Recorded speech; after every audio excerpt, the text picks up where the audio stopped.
morning, everyone. Happy weekend before picture day.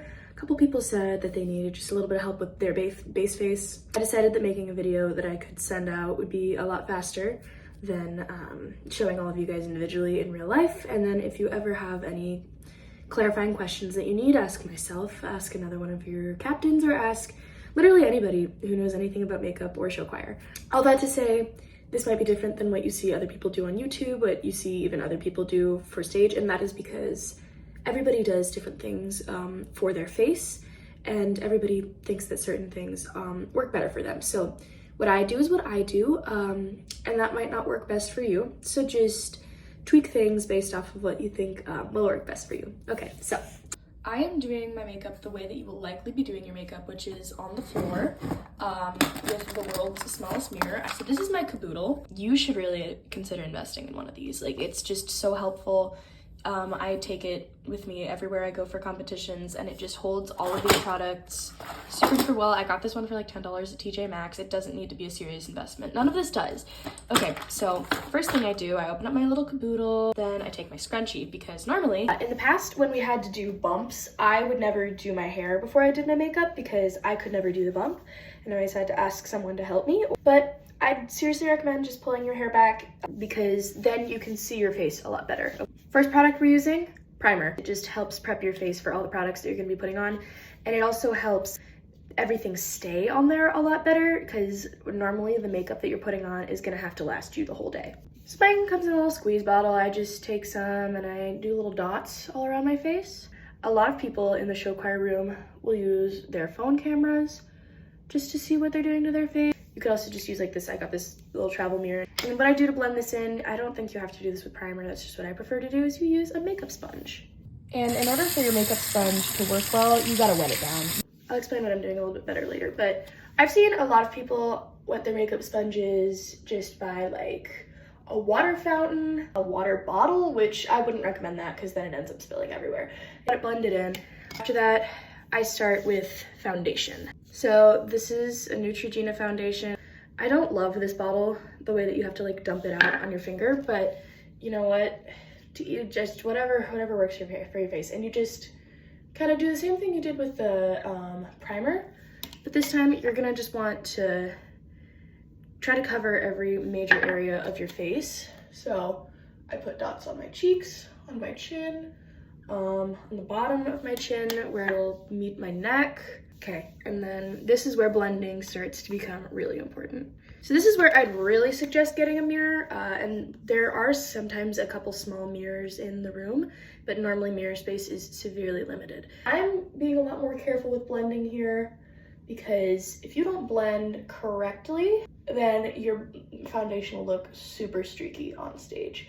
And you want to blend just to every corner of your face, and then once I start blending down here, I'm gonna blend into my neck. Once I start getting down to the neck, and those dots I had on my lower chin, you just blend down into your neck, because you don't want your neck to be a different color from the rest of your face, which ideally, if you've color matched, it shouldn't be that different. And the mirror, you can get all close and personal and look to see, do I have any streaks? Do I have anything I need to correct there? And then after that, I move on to concealer. And again, I should mention, I got all of this at like CVS, and most of these products are like under $5. So this I'll normally apply to my under eyes. A little triangle. I like to look like a bit of a clown. I think it's very fun. I think it really brings some joy to those competition day stressors. Now just draw some little triangles, look a little geometric. And then take your beauty blender. I'm gonna use my phone camera for this real quick, and just blend that bad boy out until you can't see the lines anymore. And then always do a little double check in your phone mirror to make sure that you're not looking too clown-like on stage. And if you're getting into those like smaller contours of your face, that's where you can use this little angled part of the beauty blender. Blend her out. All right, after this, all of this is pretty much required. Like the base face, like you have to have all of this. This is where we start getting into the more optional parts. We recommend that you have bronzer. Which one of these? This is the blonde bronzer. I personally use a bronzer stick. What you do is you just look in your cheeks and you see where that kind of highlights, and that's where you put the bronzer, okay? So kind of match that line.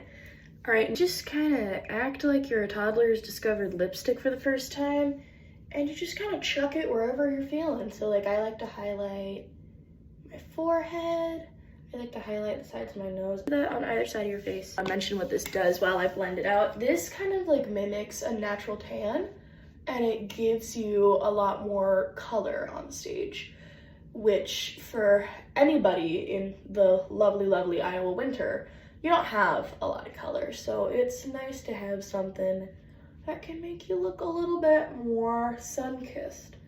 And I just kind of blend to the, like, I blend a little bit down under the line of how I applied it. And then we've got that beautiful bronze shimmer. And I should mention that as I'm doing this, I'm putting things back in the caboodle because you don't want to have like all your entire makeup caddy just like laying in front of you while you're doing things. Those competition rooms get crazy. Everyone's stuff is everywhere, so pick up as you go. All right, this next part is not optional. Blush. Okay, so I have the Wet n Wild blush in the shade Mellow Wine. This was the required blush for the past 2 years. I feel like it works pretty well for all skin tones, at least from what I've seen. And for this, you're gonna not use a beauty blender, but you're gonna use a brush. You don't wanna swirl your brush, you just wanna tap. Sometimes I feel like there's enough on like the lid that you can just tap and get, like, look at all that product on that brush. And again, with this, a little bit goes a long way.